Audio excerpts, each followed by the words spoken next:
To čo bolo toto za leto? Akože mega rýchle. Mega rýchle, úrody parádne máme. No a toto videjko by som chcel venovať rozuma záhonom. Akože sme to testovali, samozrejme, nikdy sme to takto nepestovali. Ale sme milo prekvapení, ako to funguje. Neviem, či tu vidíte, ale toto všetko okolo mňa je proste rozum a záhon. Tu sú 4. Je tu úplne že džungla. Akože chodníky zarastené, žľaby plné a mega, akože paráda.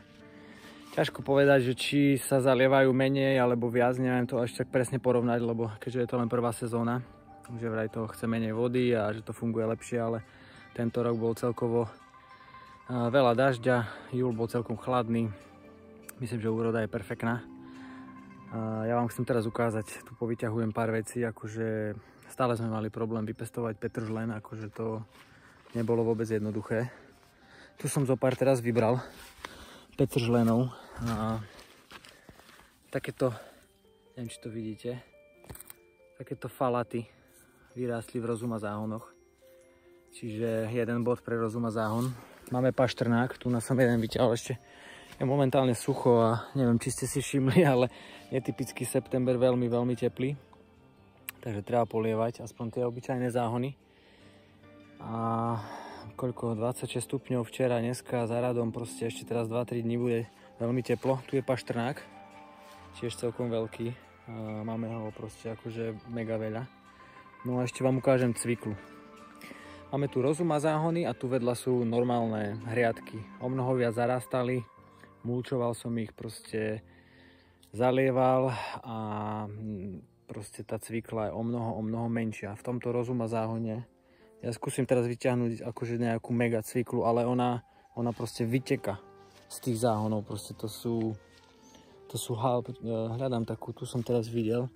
No tu vyťahnem jednu, ona už proste na poli. No pozrite na to, hej. Takéto cvikly. Rozum a záhone. A tu ešte vyťahnem jednu mega. No takéto falaty proste, hej, máme. A minulý rok akože cvikla bola tiež veľmi, veľmi dobrá. Ale toto, čo sa tu deje než tento rok, tak to je akože masaker. A taktiež tu sú Hokkaido, ktoré sa tu sami nasadili. Asi ostalo niekde semiačko, jak sme hádzali do tých žľabov.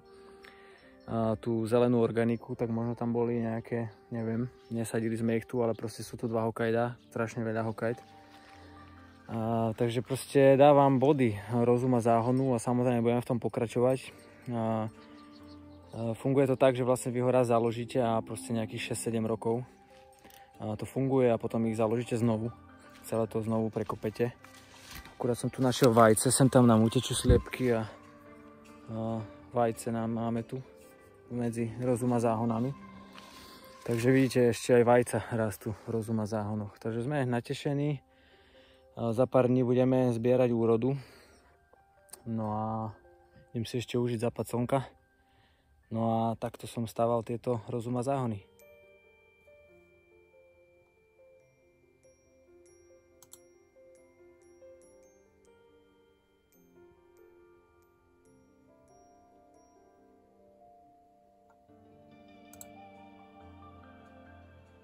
Vytvorení nášho permakultúrneho dizajnu a tejto časti záhrady sme sa dostali po nový termín, ktorý zrazu vnímam, že každý o ňom rozpráva. Je to záhon rozuma. Nikdy som o ňom nepočul a vyzerá, že je to celkom zaujímavý typ záhona, v ktorom sa dá celkom produktívne pestovať. Takže my si to ideme práve vyskúšať. Ja idem takýto prvý záhon práve teraz urobiť. No a uvidím, ako to celé bude fungovať. Že vraj to funguje aj v takejto ílovici, akú máme my. Toto políčko, ktoré je za nami, tu už táto pôda je trošku skultivovaná a má kopec živín. Keď sme to pred 2 rokmi poorali, prvýkrát bola tu vlastne len lúka. Čiže aj táto bezorbová metóda, ktorú používame, sa musí začať orbou, lebo keď tu je pôda, ktorá je strašne tvrdá a prerastená trávou, tak sme to proste poorali. A potom sa to už len 2 roky mulčovalo. Prekopávalo sa to už iba jemne, ploskorezom alebo nejakou motikou, ale vôbec sme nešli do toho hlboko. No a po tých 2 rokoch tá pôda vyzerá o mnoho lepšie. Vyzerá, že proste vzhľadom, aj keď ju chytíte, aj vôňa tej zeminy je úplne iná, ako bola, keď ju porovnávam s ilovicou, kde hozde zakopem do záhrady, tak je to akože že úplný rozdiel. No a takže my sme ju včera ešte zrotavátorovali, prekopal som to, trošku povyberal burínu a sused prišiel s malým traktoríkom, nám pomohol. Za nejakých 10 minút to mal zrotavátorované. No a ja idem teraz stvoriť prvý rozum a záhon, takže poďte sa so mnou pozrieť, sám som zvedavý, ako dlho bude trvať.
Čo robíš? Páči sa ti tento rozum a záhon? Budeme tam hádzať drievka za chvíľu, dobre? Tu bude zeleninka rásť. V tomto záhone.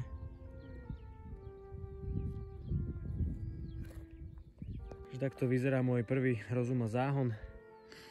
Nakoniec som zistil, že je to 9 metrov, nie 7. Takže, ale netrvalo to dlho. Myslím, že takýto záhon, keď máte kopec energie, tak viete vykopať za nejakú pol-hodinku. Takže tu vidíte, že produktívne hrebene majú 30 cm.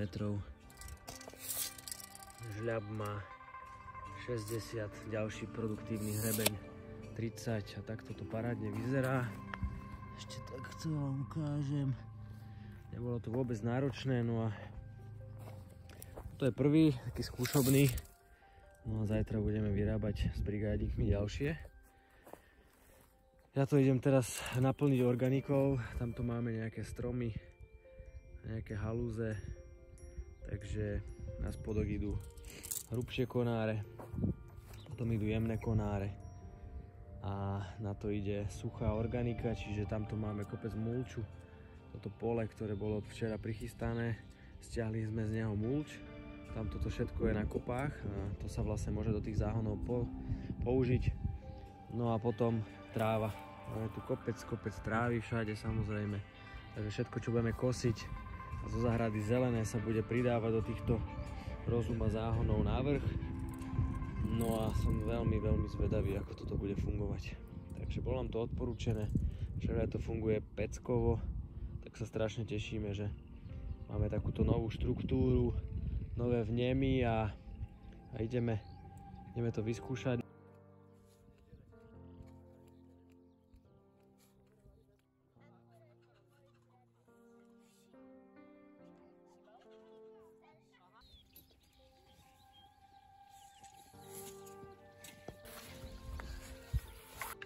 Asi bude málo dreva na 4 záhony, ne?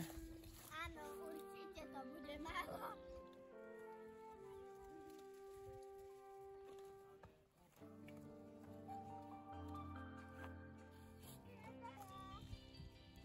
Môžeš kopať kľudne.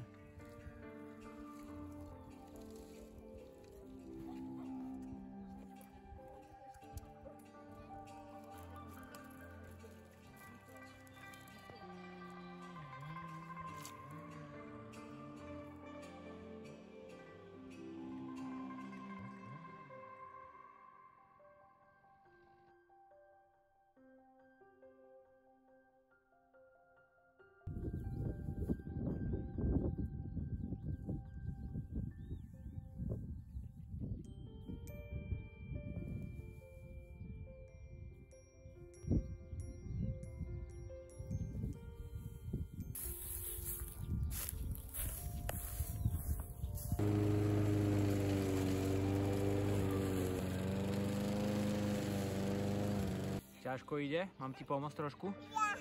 Sám? No tá vyklop to. Vyklop do zahona trávu.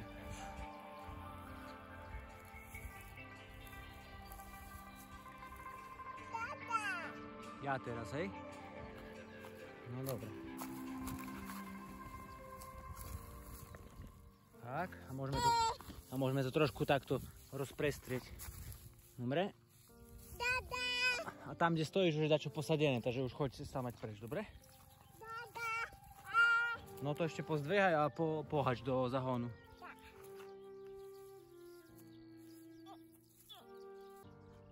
Tu do zahona, hač. Tam. Všetku vyhač, hej?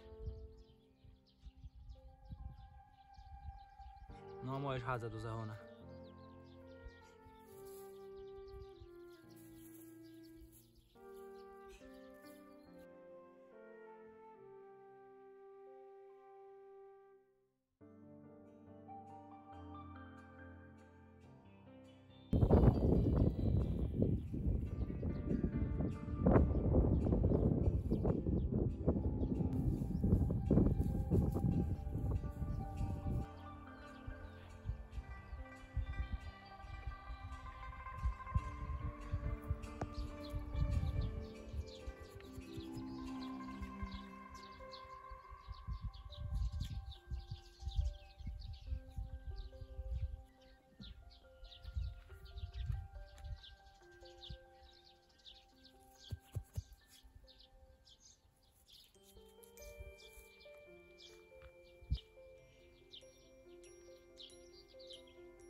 No.